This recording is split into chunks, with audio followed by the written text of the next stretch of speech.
fuck down, try.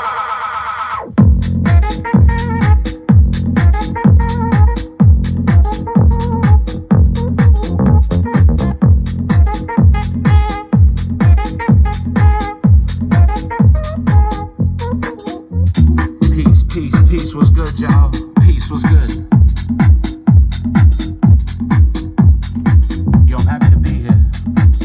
You got that right.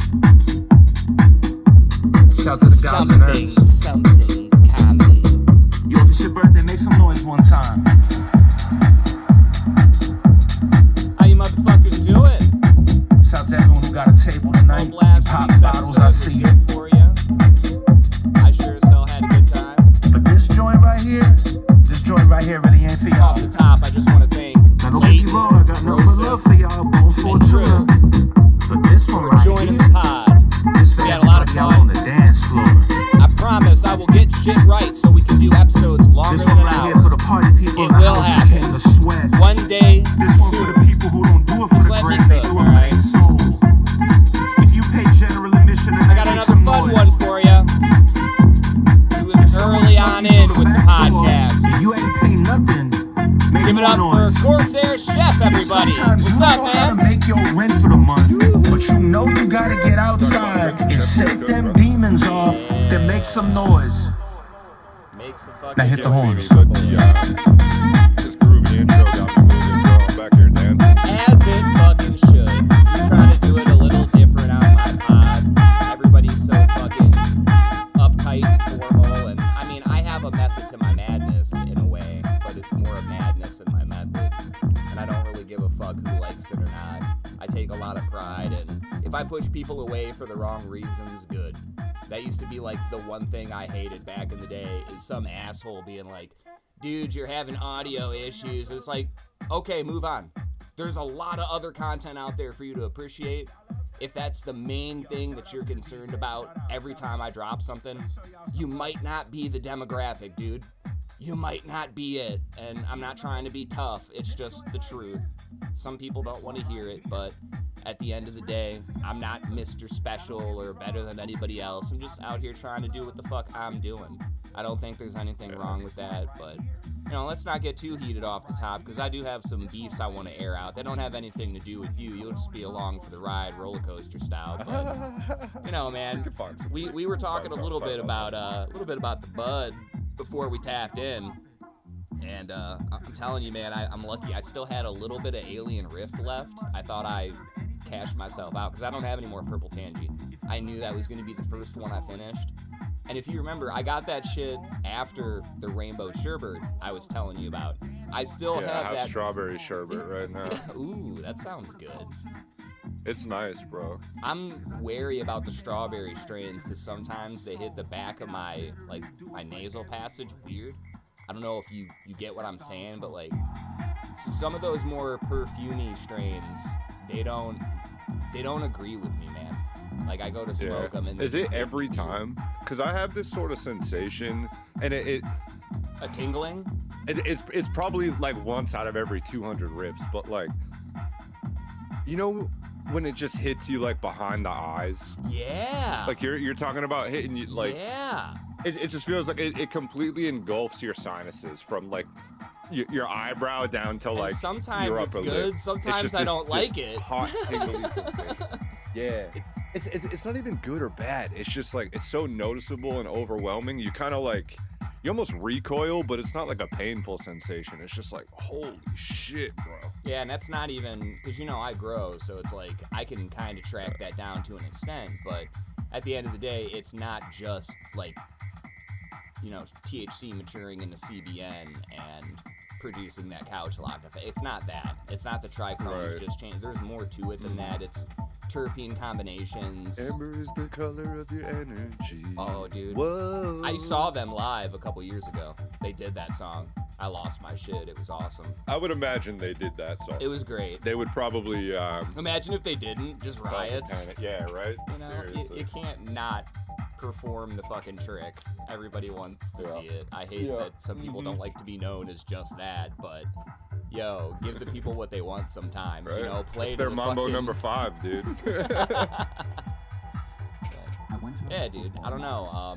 You know what I was thinking? Before I forget, because dude, I almost wrote this down yesterday because I was like, fuck, I'm gonna forget. Yeah. So you're familiar with Nightmare Before Christmas? Of course, great movie.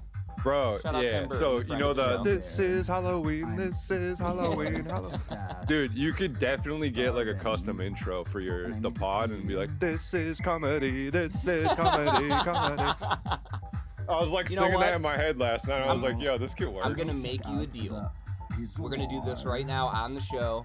So it's two men meeting eye to eye on some grown shit. I'm gonna do that every Halloween episode from now on. Every Halloween, I'm gonna whip that out. Yeah. It's gonna be, this is comedy, this is comedy, comedy, comedy, comedy, comedy. Do it over like a steel drum. Yeah, dude, I got the Elisa's drum set. I was telling you about that. I'll fucking bang something out. You know, you I gotta did send me the a intro picture of it, myself. yeah. As corny and cartoony as it sounds, I did it that way intentionally. I wanted there to be this like soft, semi-autistic touch to it, like a nostalgic Super Nintendo feeling. And I really feel I deliver. There's even like a little Asianness that slides in somewhat. You know, you feel like you're on the fucking, you're looking at the waves on Tsushima or something. It's just, it's beautiful. And I try to like, I don't know, I don't like to overdo it too much, because that's a great idea. Don't take this like that way. But the whole point behind this podcast, you know, the parody of comedy, because that's what I'm trying to do. It's a little bit of anti-humor, it's some Andy Kaufman shit. You handed me a layup for a dark ass joke right there, and I didn't take it. I'm not gonna lie. That's the thing. It's you and I both, like, when we get to a certain place in life, and it happens with everybody, you get to a crossroad where you either want to be scared by certain trappings, or you don't allow people to put you in a place that you don't belong. And you know, you're a great dude. We're able to have some good humor. I can go on record and say you've never said anything too outrageous where I'm like, this guy's fucking out of I his keep mind. it classy. Yeah, But you know how to you know how to have a the joke worst jokes in you're a gonna dark hear out of way. me.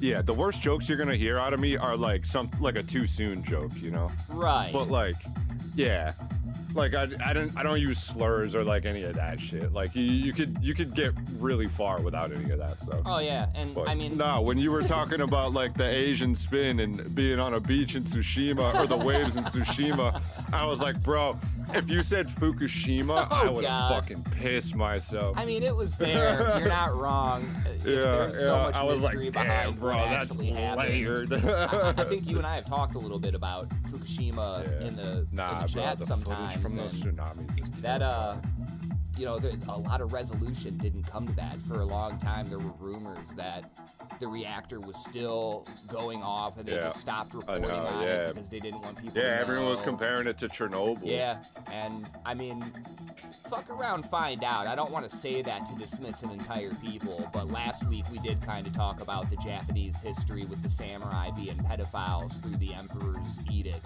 that it was lawful for samurai to go and abduct boys from homes and have sex with them, and if the boy ever had sex with another guy, you got to behead that boy. And it was all under the guise of taking him as your ward and making him a strong samurai warrior. And it's like, so trust me, I don't want to like be too rotational around them, because we already went pretty hard on the Japanese. Like, I love those motherfuckers, but at the same time, we all got nasty history. Look at our country. We stole from the natives. Yeah, what are you gonna do? It's all human history. And the Irish Humans are still fucking animals. slaves under the British. Like, we go on and on. There's a lot of injustices. You know, at the end of the day, there's so many places that you can pick and choose. And then it gets marginalized into cherry picking, right?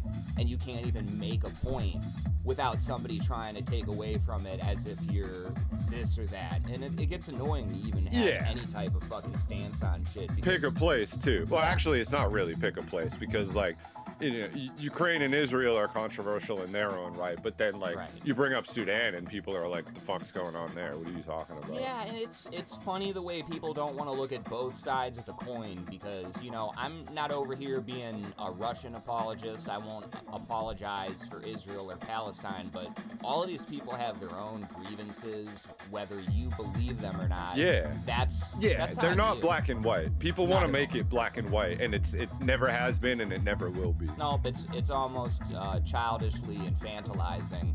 You can't reconcile that. I don't get it. You know, there's no accomplishing anything. Having that kind of mentality towards your peers.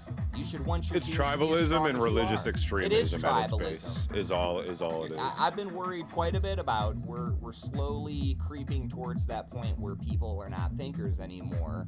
They're just like doing what they're told, and that's difficult to worry about because again, I'm not going to be on this rock to see it play out. Nobody gets to see it play out the way that it's going to end. You know, we have our little moment in time, and once it's gone, it's over. I think that's why a lot of people. That's why we need to get off this rock, bro. It would be like, nice. I know Star I've been playing a lot of Star style. Citizen lately, but like, man, there's plenty of space in the universe for all of us. If you want to go have your psycho fundamentalist fucking lunatic society, there's a lovely planet 2 star systems over, bro. Have at it. You see, but Elon's just, trying to do that over there. He doesn't want Epstein Island. He wants Epstein Planet.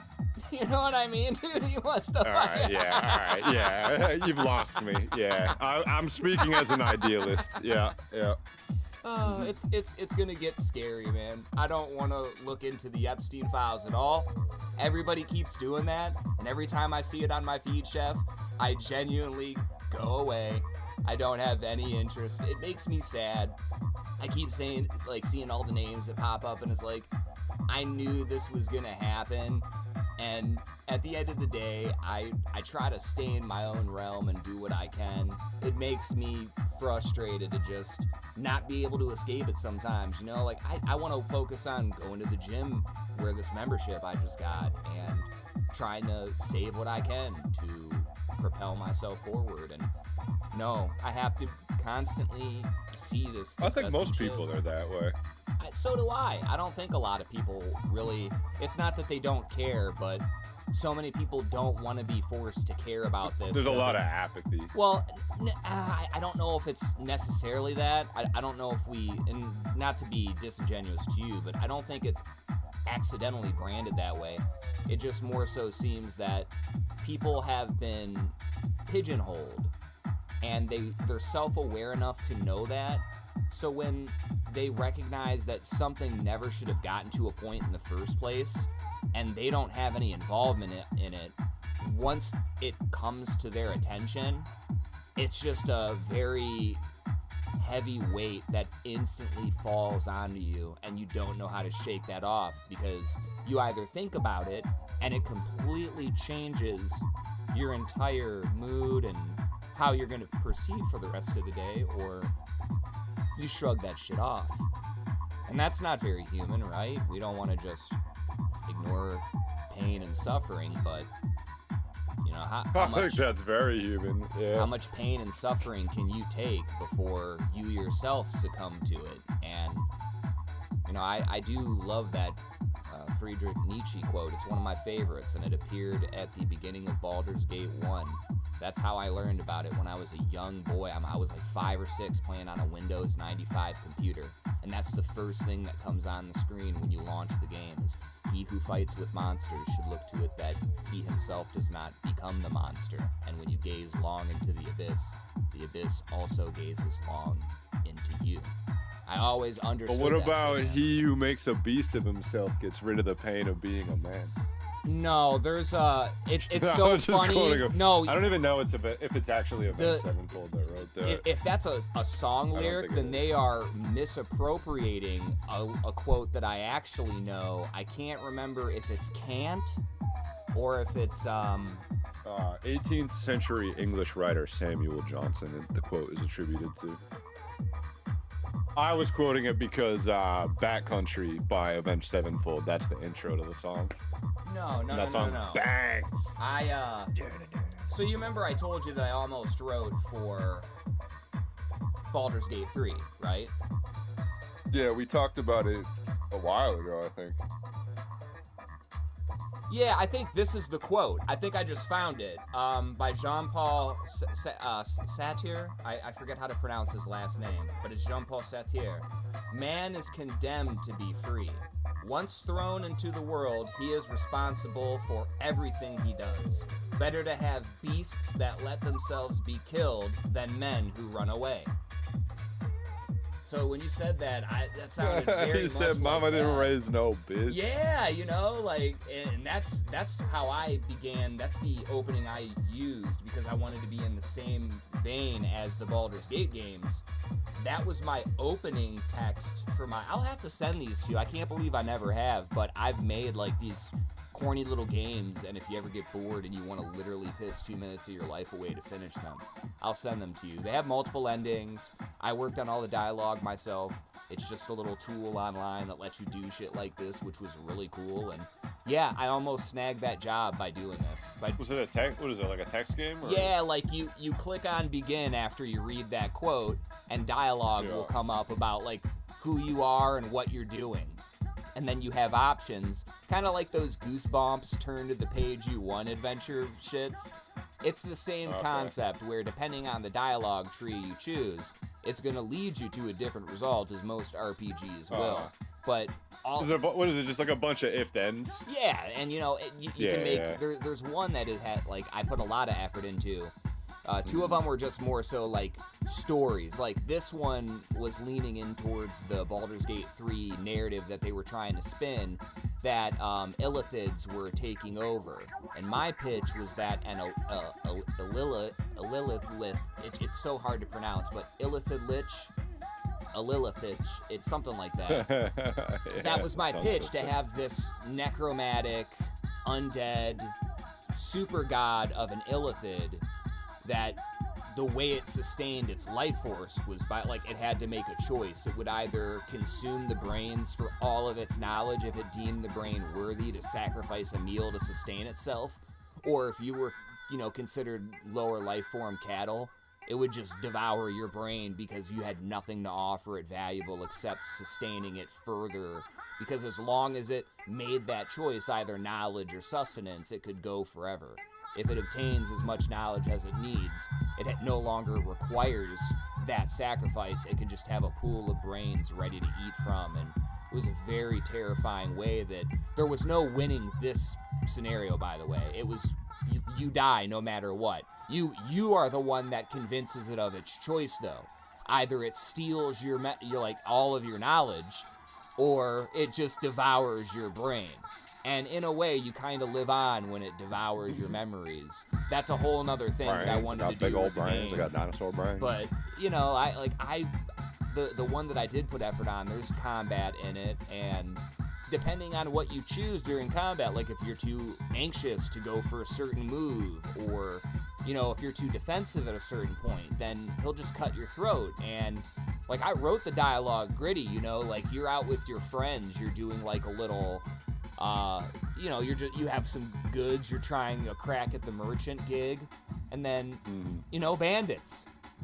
Typical bandit story, and you're in a camp. And I'm using all of the, like, the Baldur's Gate territories as well.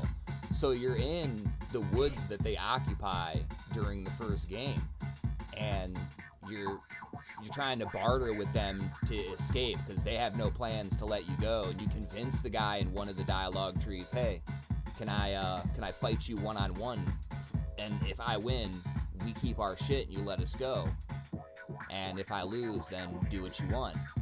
And like there's a point where you get him down and you can either like show him mercy or you can go for the finishing kill. If you go for the finishing kill, like you're shot, like I don't remember exactly how it happens, but I think he pulls out a dagger and then they all shoot you in the back, and like they're about to rape the chick that's with you, and they are like slitting the throat of your other friend that's in the group, and your vision's going black. Like that's the last thing you see as you're fucking bleeding out. And I wrote all this shit. I thought it was compelling, and they did too. They were gonna give me a shot. It sucks when emails don't fucking work, because why do I see something from them 3 weeks later and then Larian's already picked another lead writer? But, you know, if I'd gone that way, I wouldn't be here right now, and I don't even know if I would have been happy with that path, Chef. So, you know, I also had that chance to be a writer for Black Geyser. I don't know if that was in my heart. I don't know if that's what I wanted to do. I'm just trying to do different, weird shit. That's the whole reason why I'm doing this comedy podcast now. shorts, because all that other shit just seemed so mundane and played out. I didn't feel the same. It was like I was just checking in and checking out. But with this, I don't know. There's other people that really want to engage and interact with me. I feel involved. I'm glad you've been around, because this was a cool opportunity for me to bring you in, because you, like, unknowingly, which is funny, I'll bust your balls about that a little bit, but yeah, you were at the beginning of this shit. You were at episode 2 when I was trying to really get my footing. I wasn't too sure about this shit. It was nice to have somebody that I'd already done a podcast with in the past come on and help me soft launch this new thing that I'm trying to do, and look at where I'm at now, man. If you go on YouTube, and I appreciate all your shout outs, bro. I'm not even trying to sleep on that, but if you go look, like, I'm starting to get over 100 views every episode, where I was only getting 20 to 30. I had one that hit over 2. It's so hard, especially on long form, dude. It's so hard. It makes me feel good though, because I've hit higher numbers. I have over 1.5 mil on my YouTube in terms of views. So, like, to me, it's not even about hitting high numbers, because I've proof of concepted that shit before. I have a clip that's still up right now that has 340,000 views, but that doesn't do anything. Do you do shorts, or is it all long form? Some shorts I do, but I notice that it's the regular sized videos, even if they're only a minute long, that tend to pop the best. It seems like the shorts algorithm is completely busted and not real. You can get some kind of, like, genuine views off it, but your best chance is to only use the shorts reel for when you're going live mobile, because that's what people do, and they'll sit at like 500 to 1,000 viewers, but you don't get there easy. You can't just... I've never streamed on YouTube, but I've had decent luck posting shorts. I'm thinking about doing it, and... For context, I've posted... Are you hitting 2K views on your shorts? Just to ask, like, is that where it hits? Yeah, so...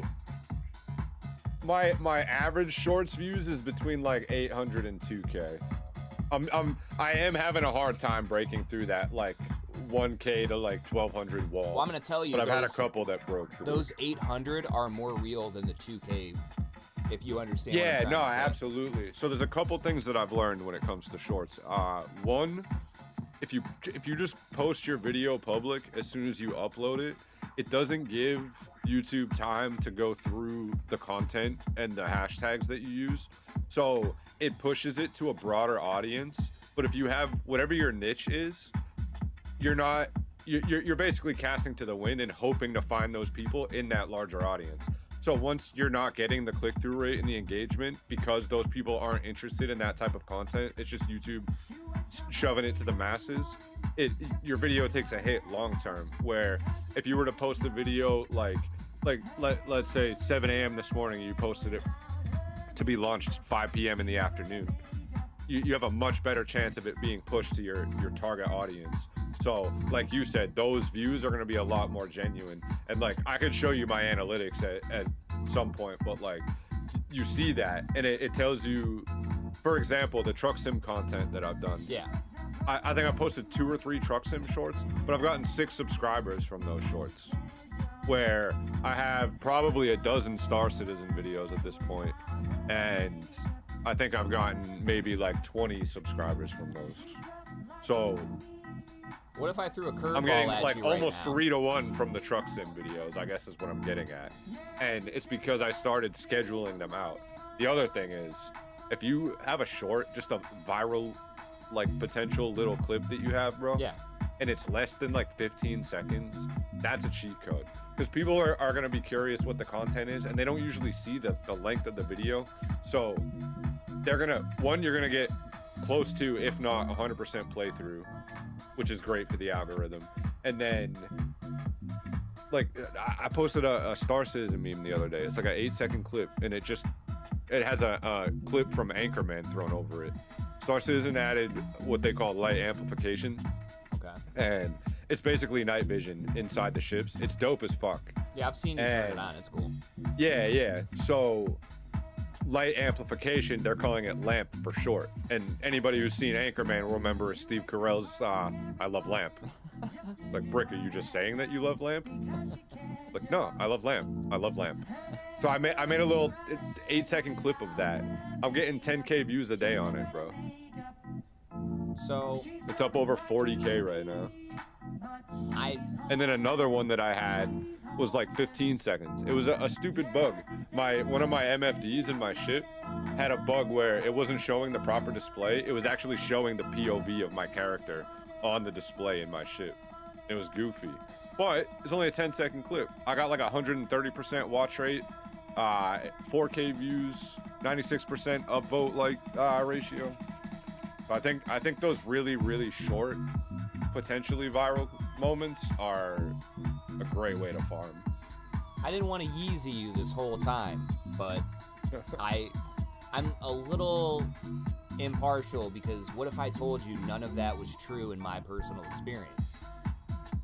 I would believe you and say that, yeah, this is definitely just my experience that I'm and that's not to say that there weren't points that you made in your personal experience that aren't accurate to an extent, and you're not even wrong. And admittedly, the sample size is small, so yeah, I'm just a data point in the larger picture. Like because I'm curious what you'll think about this, because I'm not telling you to change anything. What you're doing is working. So don't tell, like, I've already I'll take all the tips and info that I can get, and I'll utilize it as I see fit.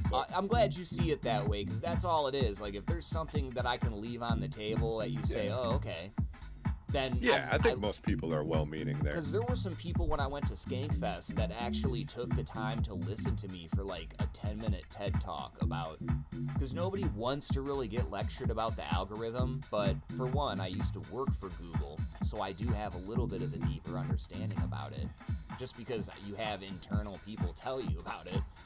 And beyond that, I've used what I took from that and showed proof of concept through my channel, because again, you don't get 1.5 million without knowing something.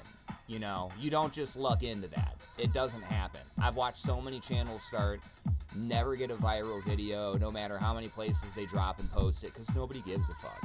But when you can find the critical piece of information that people need to have in that moment, that's how you do it.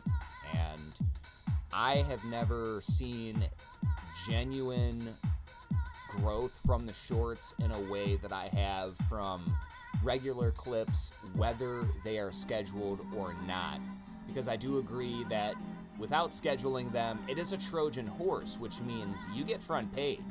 You act like, and if your video isn't a super heavy, not a lot of MB or GB, then your shit gets uploaded immediately before all the checks go through, and now you're just out there in the wild and everybody sees it. And if you hit the right time and the right place, because this is what happened when I posted the back when I used to just clip comedy, and I still kind of, I don't know if I want to do that as much. A lot of my fans, they fuck with me because that's what I did. Some are from my old gaming days, but because I've pulled like 6K views and shit when I was doing my video gaming clips on Apex or whatever, and that's all cool and whatnot. But I've watched where something that I just wanted to show my mom, I was like, hang on, let me cut this up, and then I'll upload it on YouTube and we'll watch it together. And that was literally all I was doing. I kind of fucked up and didn't upload it as a short. So I hurriedly just uploaded it, and I think I tried to upload it as a short, and because they were so strict about it has to be a minute, and it was 1:01, they just long formed it. And that's the clip that got 330,000 views. And now it's in a, if we want to think about like Destiny 2, it's kind of like how Saint is locked away forever in this eternal suspended sleep. It doesn't get views anymore. It's kind of hidden from the internet. If I went out of my way to go post it around comedy circles, I could reawaken this sleeping giant. It's kind of a power that's for me to keep and know about. But I've already had that heyday with just one moment of nobody else thought to do it except for me. And there it is. That is how you luck into like producer or editing gigs with some of these people, which not exactly what I'm pining for, but there was a time where I would have really been interested in doing some behind the scenes shit It's not that I'm even opposed to it, because there's these two guys. If you want to like a good morning show plug, they actually do radio. Blaze and Quay in the morning. They do a podcast upload called I Woke Up for This. I think you'd really like them, Chef. They're fucking hilarious guys.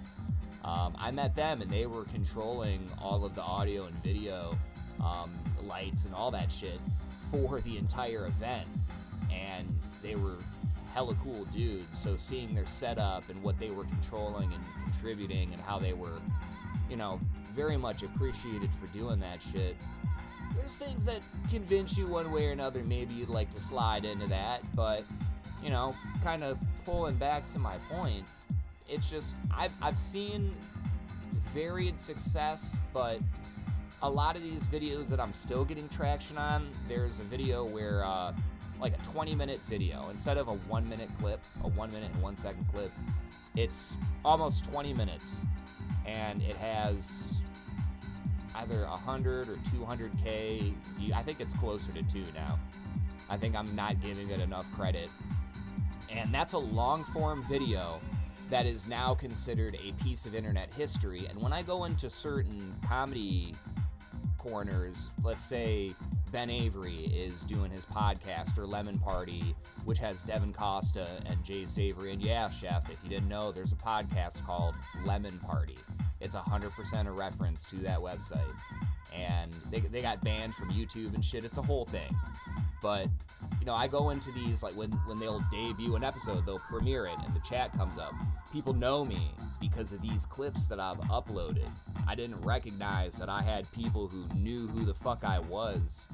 And I didn't try to make a name off this shit, but I low-key made a name, and I was just giving my attention to the wrong place for a long time, of people that really didn't understand me or give a fuck what I was trying to do.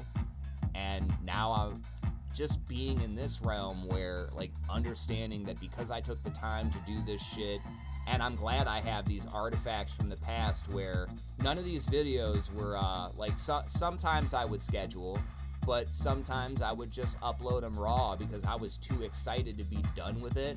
And those were the ones that would just fly off. Yeah, they flew off the enthusiasm fucking is handle, crazy, and it was like that. The Tim Dillon "You're Not a Press" video, the one that I told you hit 330. I had to fight for that fucking video to hit that far, and I still feel like YouTube prejudiced it because it could have hit a mil. I'm not that cocky, but I know how important the moment was in time. That shit could have hit a mil, and I had to fight the algorithm, like, taking the video down. Then it put it back up because I was correct in what I was saying.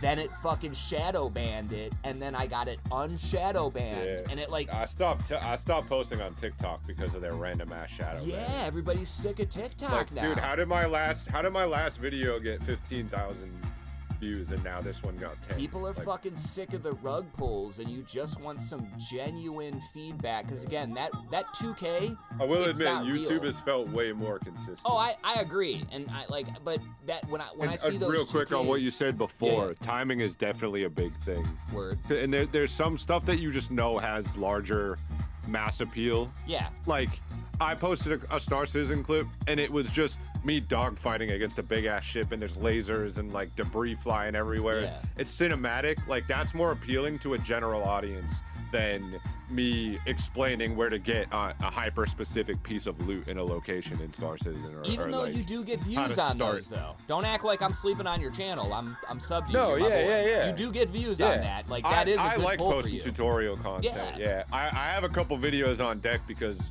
they have what's called a free fly event coming up. Yeah, where I think I'm gonna join it's you like for a that. free week. Yeah, people. Yeah. That's right. You were in the chat when I was Yeah. talking about it. Yeah. I want to join you. Yeah. for that. Anybody that wants to check out the game, I've only been playing for 6 months, but it's in its most playable state ever. Is what the consensus seems. I'm in to your be. boat where if I've somebody been gets it enjoying for it, me, yeah. I'll play it, but I can't fucking. Yeah, I can't. I don't. Yeah, nah, definitely. I don't think I would have bought it, but having now gotten my hands on it, in hindsight, I would not be upset if I bought the $45 starter package. I think the Right. biggest thing with that game, and it was never emphasized to me, it doesn't get emphasized at all in like the public discourse, is you buy the game package and it comes with a ship and some in-game money to get you started, and you get to keep the ship, obviously, but every other ship is available for purchase in game, except for like the brand new ones that just launched, which those will be available in game a few months after they launch. Okay. So even if you don't want to buy a ship, like there's so much available, Well, and you just play the game to get money.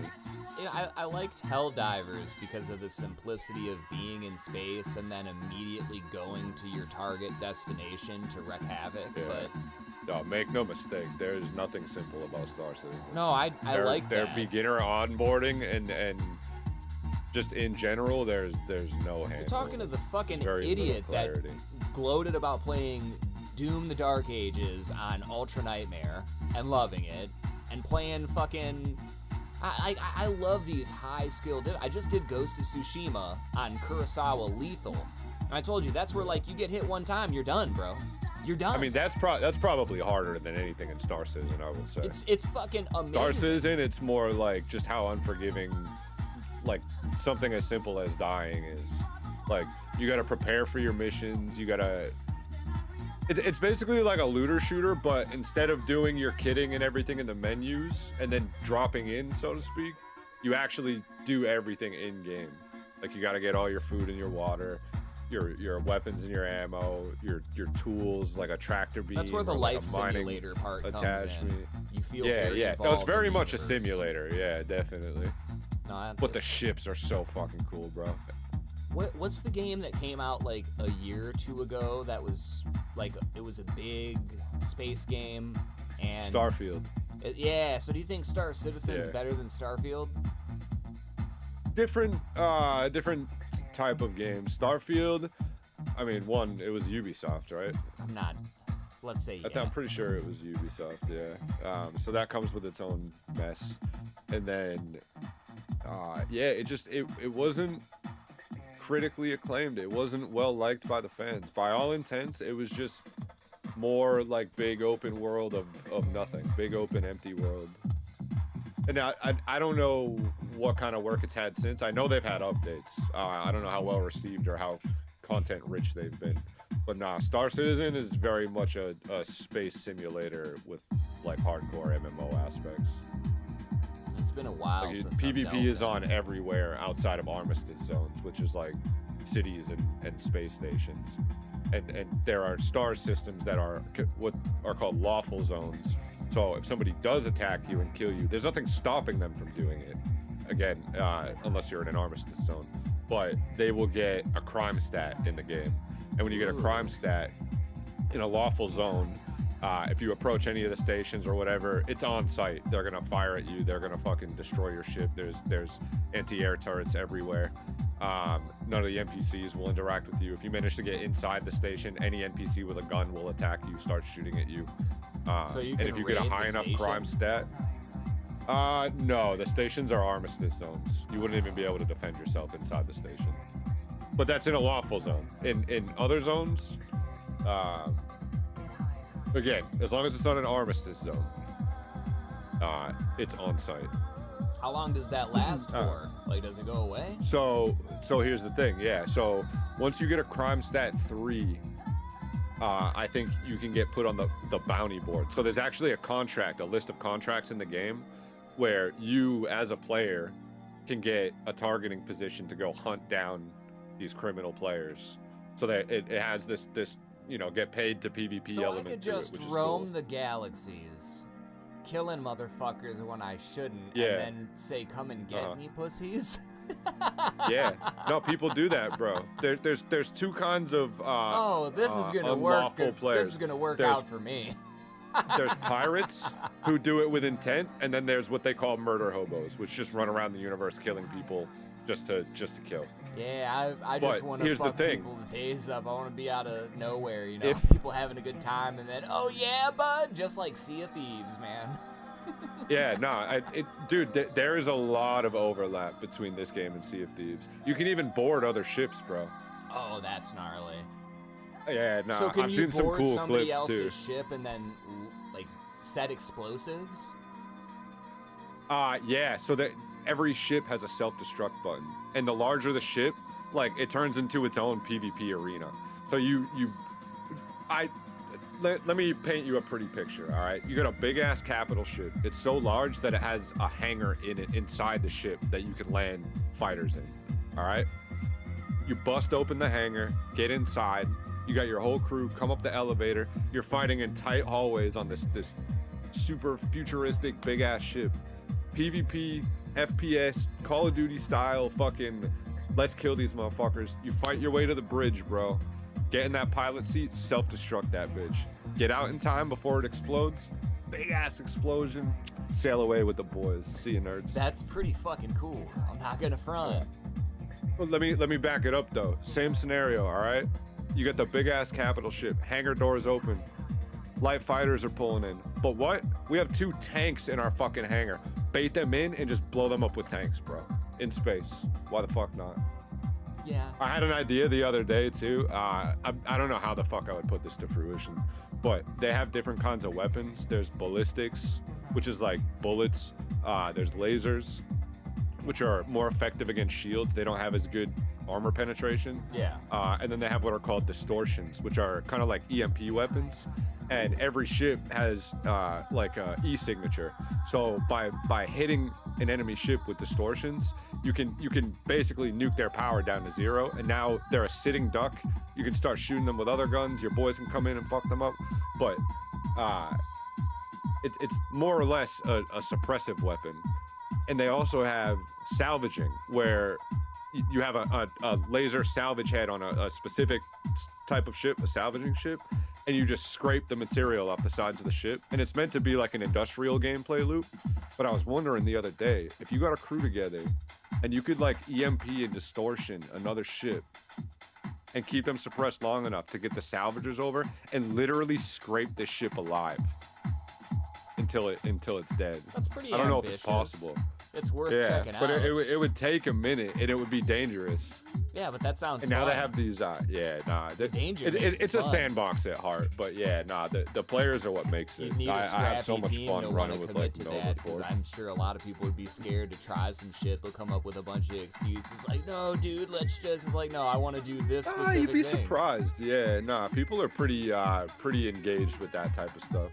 Okay. You'll see people complaining in world chat about getting ambushed, but like, you learn to work around that, and it's part of the game. I hate to say it. It's the same people that complain about getting attacked in Sea of Thieves. Like, does it suck? Yeah, but like, I don't get how you can play this game and not expect that. Yeah. It's a pirate game, bro. I don't know. And Sea of Thieves, I've told this story long ago, but I made it a point when I was playing with my best friend. Shout out to Zay. Hopefully he gets to come on the pod at some point. But me and this motherfucker, we were on like a 6 or 7 hour Sea of Thieves grind. And every ship that came after us, we just shit on them and took what they had too. And we were doing Reaper's chests. We were going and raiding fucking, I forget, strongholds. I think that's what they're called. It's been a minute. I kind of forget. But we were doing everything we possibly could and just had so much loot on our ship. We were a beacon. And he was like, yo, come on, bro, let's go. And I'm like, I want to stay out, man. Fuck that. We're the baddest bitch on the ocean right now. Let's keep it going. And he started arguing with me about it. I'm like, you think I give a fuck about these pixels, homie? Let me show you how much I don't give a fuck right now. And just immediately dashboarded out. You know, we're in the party chat. He kind of goes silent. He's like, wow, man, I'm not gonna lie, that was kind of badass. I just fucking... Nah, like, you're a rat for that. you know, like, he can have it all. I don't need it. It's all good. Yeah, like, true. Fuck it. It's just some pixels I hope to that me. was after Sovereigns came out, because that sounds like a bitch to say. Yeah, because I don't even know what that was. This was around the time the, whatever the fucking, like, floating skull in the sky thing was that you had to do. It was around that time. So the Skeleton Fort was OG, and then they added the Athena's Fortune Fort, the Athena Fort. Because I remember it was a bunch of, like, green ships. Fort of Fortune. It was like a bunch of green ships, and you had to, like, float. You had to sail towards them, and it was a lot of... That's the time I remember. But The Flameheart fight. That's back, actually. They have a few variations of that. it's been so fucking long. You know, I have not played that shit in years. It's been a minute. I've been playing Fallout, the first one. It's been nice to revisit those because I haven't fucked with these in a minute. These have always been my favorites in the series, and it's funny how much I forgot.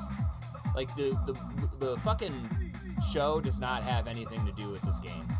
It really doesn't. Yeah, I haven't watched the show. I heard people didn't hate it, though. All right, so we're going to talk about that because that'll be good comedy. It wasn't as bad as the last one. Oh, no, it was. And we've got a nice 15 minutes to fucking round it out because you're going to be disgusted. I'm not going to lie to you. I'm bouncing in my chair right now. I got to piss. Give me 60 seconds. Well, maybe I'll do a little ad break while Chef is gone. He's not an official sponsor of the podcast, and I was meaning to reach out to him anyway. Shout out to Vandal. I was up in his chat last night while I was also in Ben Avery's The Show, just hanging out with the boys, having a good time. And I want to shout out Vandal. I don't have a promo code or anything for you motherfuckers, but if you check him out on X, he's the Vandal spelled Vandul. There's an underscore in there. Check him out, give him a follow. He's on X and Instagram as well. He has his own website. I think it's vandal.co. I might be fucking that up. So if I am, I'm sorry, dude. I'm kind of stoned. It's a little bit of this and that. But please go check out his shit. He's a great dude. Hung out with him at Skankfest, had a great time. Please go check out his wares. He's been working on some comedy figures and whatnot. So yeah, vandal.co is the website, and please make sure you go follow and check him out. Support what he does. Back with you. Welcome back. No, that was a good time to do a little plug. Like a, I'm trying to set something up. I figured you would be able to roll with it. I got a friend, and his name's Vandal. He's really, you should check him out too. But just wanted to do a little plug because I'm thinking about reaching out to him. I want him to come back to Skankfest this year, and I really would like to see him get a booth. Hopefully, I can advertise his shit. But I want to try and get like maybe a promo code for 5% off. And I don't want him to pay me or anything. I love what he does. He's a great dude, man. So yeah, he's check his shit out, Chef. His name is Vandul. He's on Instagram and X. That's kind of crazy. But no, I wonder if he plays Star Citizen. No, not to get back on it, but that's the alien race in Star Citizen is the Vandal. Really? Yeah, it's a W though. No, like UUL. I don't think he's much of. I wouldn't say he's a gamer. He definitely does gamer-inspired shit at times, but no, he makes really cool figures, man. He works hard, and he kind of just like he used to party and shit, but now he's kind of going a different route. But yeah, I gotta have him on. You said gamer-inspired. He's not a gamer, but he does gamer-inspired shit. And I'm like, oh, so he uses hard R's and fucks everyone's moms. Okay. Pretty much, man. That's not true, chat. I don't know this man. I'm not putting that on him. He's probably a decent fella. So, yeah, I gotta fucking tell you about Fallout now, because I've been sleeping on this, and you know, I've followed up on all your recs. I've finished Barry. I'm on season 4 of Righteous Gemstones. You know, just because, like I said, when I got a homie and they throw me the boomerang, what am I gonna do? I'm not gonna be true with it. So yeah, I checked all that shit out. I really liked both of them. So I appreciate you giving me that final push to like get into some pop culture shit, because I don't want to miss out. It's just sometimes that price of admission is a little hard for me because everybody is getting into it. No, I hear that. And yeah, I'm like, yeah. I kind of don't want this. I have a pretty high floor for standards when it comes to TV shows. Yeah, and most people should. I know that probably sounds wicked snobby. It doesn't. There's a lot of fucking slob, terrible garbage. Yeah. And I don't want that shit. I just hate the super meta shit, and I love shows like Righteous Gemstones, Barry, Succession is another one. Okay. Everyone's a piece of shit, bro. I don't have to like any of you. I just get to sit back and watch the carnage unfold. Let's do it. So, and I think you and I might have talked about this in the past. If not, you know, there's certain things that are happening in media and TV where I'm just paying attention and I'm like, this seems a little strange. And there's a real, like, you know, The Boys has had a lot of, like, you know, nothing against the gays, but they've definitely had a lot of, like, weird gay extra dick stuff, like Game of Thrones style, thrown into their shit.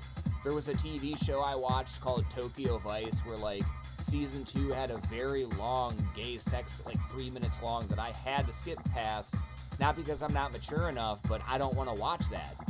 And now in Fallout, the whole premise of the first 30 minutes of the movie is you learning that the main character, the chick, she was fucking her cousin her entire childhood, and that was considered normal. That was like, and they're normalizing it in the show and making jokes about it, like, yeah, now instead of cousin love, it'll be real love. And I'm just like, what? Why is this? You think this is what you needed to show the executives at the table in order for them to sign off on this? That if it wasn't a chick who was into incest getting fucked in the first episode, that we couldn't get Fallout?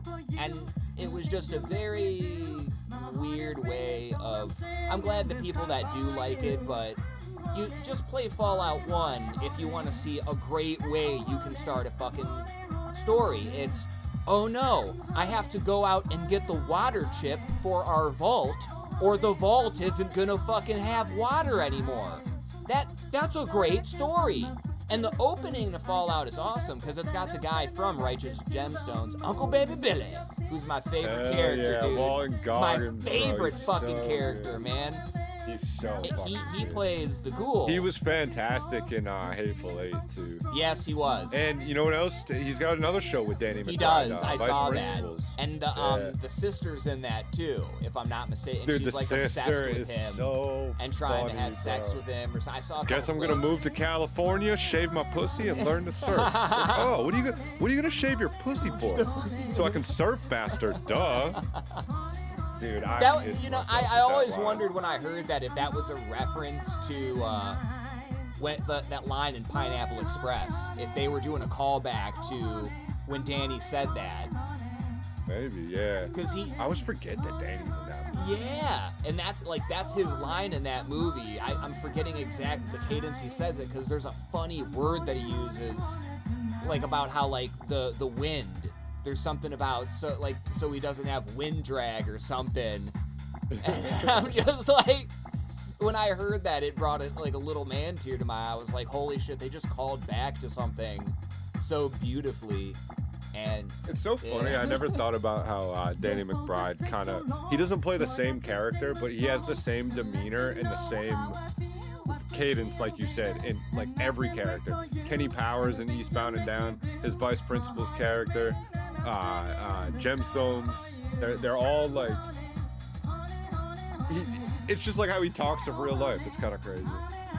Yeah, Danny McBride, he did Matt and Shane's Secret Podcast like a year or two ago, and it was really interesting to see him come down and do a podcast because he's kind of beyond all that. He doesn't need that. We gotta get Shane to play Hell Let Loose Vietnam with us, dude. Could you, dude, him on that fucking game?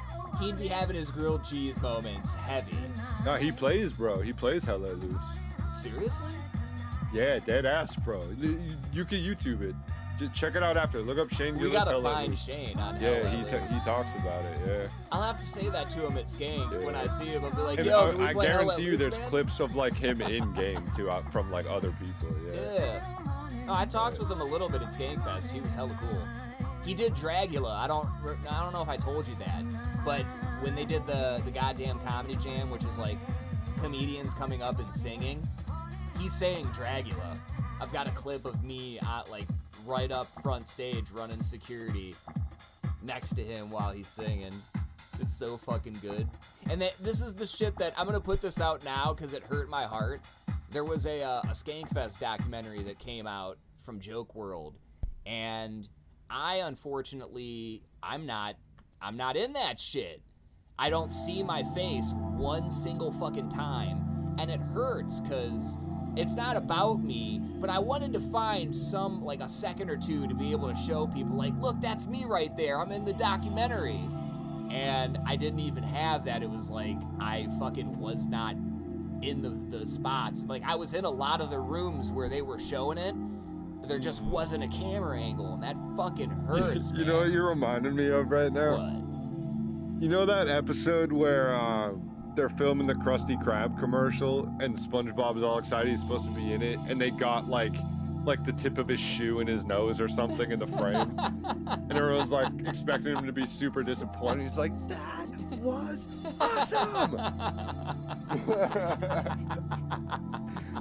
You're SpongeBob, man. Yeah, I definitely have had my moment right dirty. there, and it's okay. Like, I had enough people know I was there, and I had a good time, so I'm trying to bring as many people as I can this year, you know? Hopefully you don't got anything going on for November, dude.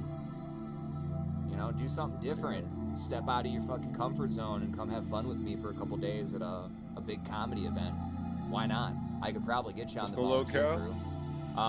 It's gonna be in New Orleans again. Yeah. That's right. Yeah. So it's like, I've never just been to Louisiana. table it, because I went and did all that, and it only cost me about $400 for the whole thing. That's just like from my surviving and eating, because they take care of you. There's no hotel stay, but What is it, in the summer? no, it's in November, so you have plenty of time November, to yeah, plan. you I wouldn't said drop that, this on yeah. you like a dickhead and be, oh yeah, dude, come in 2 weeks, huh? Oh, yeah. We just need a major hurricane so the prices will drop. No, I'm kidding.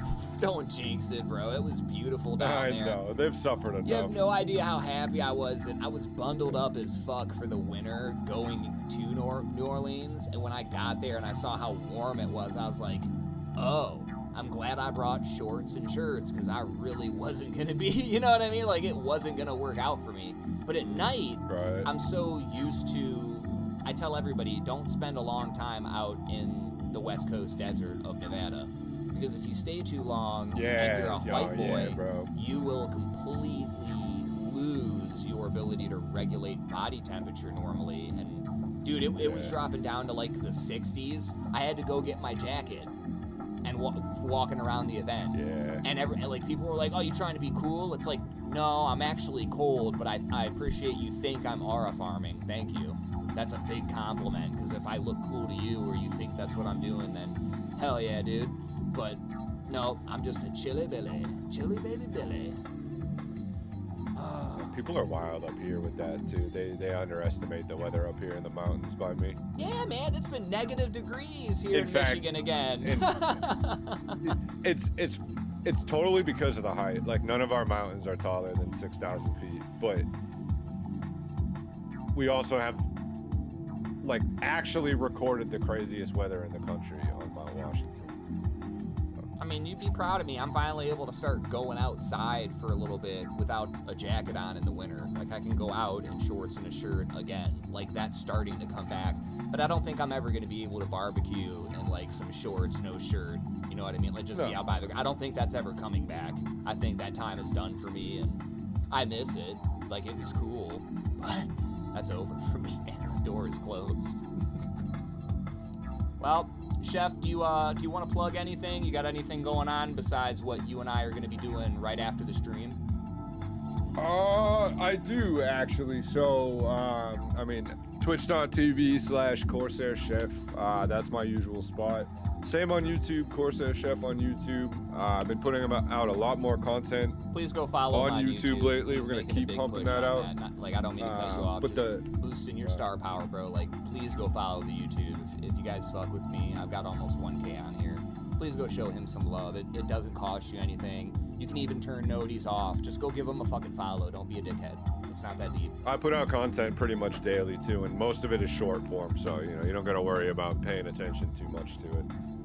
But the big thing I'm actually doing is every Saturday now, today being the 1st, I have this Super Sim Saturday event planned for the last Saturday of every month, where we're going to have this massive logistics operations that transcends 4 simulators: farm sim, truck sims, flight sim, space sim, Star Citizen. And at the end of the month, final Saturday, we'll do one big sim to sim operation. And when we get to Star Citizen, we got to be careful, because there might be combat involved with that one. It ain't your grandma's simulator. So No, it is not. yeah, every Saturday tune in. And it's a multiplayer thing, so if anyone wants to get involved, feel free to drop by. Whatever your preferred simulator is, get involved. We're building a farm from the ground up. We got our trucking company, we got our virtual airline, and we have our organization. Corsair Continental. The Corsair Cartel, baby. Yep, that's our trucking company. The entire endeavor is Corsair Cartel. Have some fun with us, guys. Chef, I want to thank you again for coming on, and I'll have you pop back in with us in the future at some point. Oh yeah. Another great hang. Felt like we got a lot out there, and again, people it's a good reference point if you're trying to grow your content. We talked a lot of good game here, like take Chef's advice.